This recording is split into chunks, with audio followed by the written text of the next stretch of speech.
Super फोरसाठी UAE झाली qualify, पाकिस्तानची team झाली बाहेर.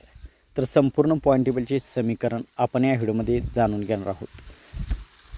तर मित्रांनो, मी आहे सोमनाथ सरगर, आपण पाहत आहात क्रिकेट मराठी.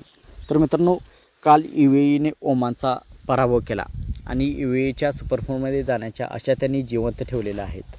तर पाकिस्तान विरुद्ध UAE यांचा जो सामना असणार आहे तो या आशिया कपमधील सर्वात महत्त्वाचा सामना असणार आहे. या सामन्यामध्ये जो संघ विजयी होईल तो संघ सुपर फोरसाठी क्वालिफाय करणार आहे. जर पाकिस्तानचा पराभव झाला तर पाकिस्तान या आशिया कपमधून बाहेर देखील होऊ शकते. तर आपण पाहूया संपूर्ण पॉईंट टेबलचे समीकरण.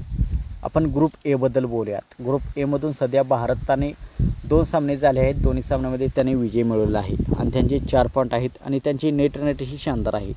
तर भारताची टीम पुढे क्यू पडलेला आहे, म्हणजे भारताची टीम सुपर फोरसाठी क्वालिफाय झालेली आहे.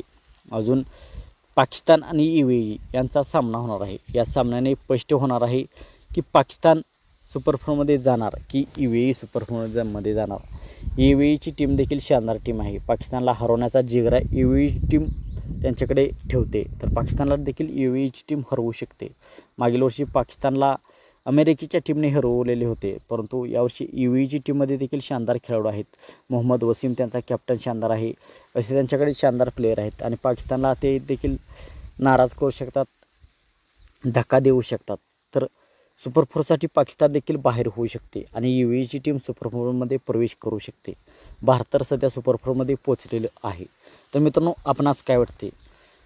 भारतासोबत भारताच्या गटामधून आणखी कोणती टीम सुपर फोरमध्ये प्रवेश करेल? भारत पाकिस्तान सामना आपल्याला आणखी पाहायला भेटेल का? UAE सर्वांना आश्चर्याचा धक्का देऊन UAE सुपर फोरमध्ये प्रवेश करेल? आपणास काय वाटते? आपण कमेंट सेक्शनमध्ये सांगा. मित्रांनो, आपण चॅनलवरती नवीन असाल तर आमचा यूट्यूब चॅनल सबस्क्राईब करा.